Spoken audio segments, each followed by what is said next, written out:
with trees, a backyard where kids could play at war or get poison ivy, a barn behind our house where George Washington slept, well, not actually George Washington probably, but the men he led, a West End with shady streets, 3-story mansions, and servants' quarters I didn't understand until later, when I fell in love with the dean of the seminary's son and got to spend time on Library Place and see up close what a back stairway meant.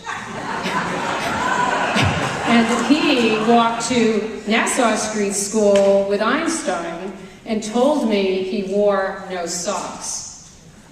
My father drove to work in a Volkswagen Beetle now, and I studied Russian, which I later forgot. I sat on McCarter's stage at the sold-out Midnight Dylan show before he went electric.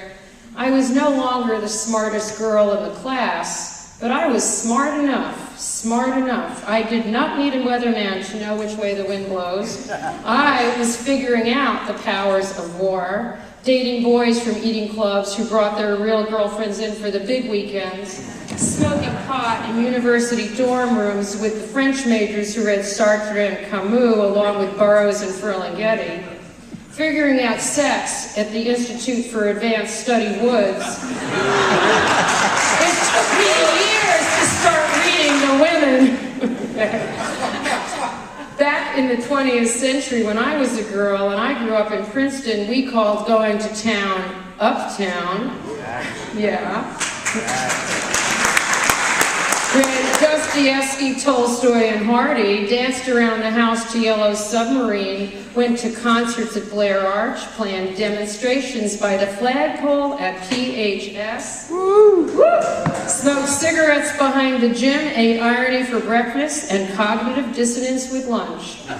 And one night, while my younger siblings slept, my father and I made peace when he told me that he'd been a communist in the 30s who had refused to name names in the 50s. And on another night, my mother told me she had actually married my father after only knowing him for a week, and he was the most gorgeous man she ever saw. And they both told me not to tell anyone. History cracked open for me in Princeton.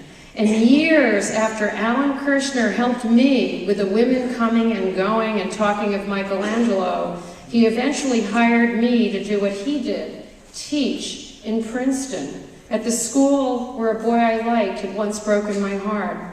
This was back in the 20th century, when I was a girl, before Brad marched on I.D.A., before Rhett got his game together to compete with the university boys, before Debbie moved from James Taylor to Chopin, before Patsy was running drumming groups in the kitchen and hanging out with the Waters and Marshalls and Cones.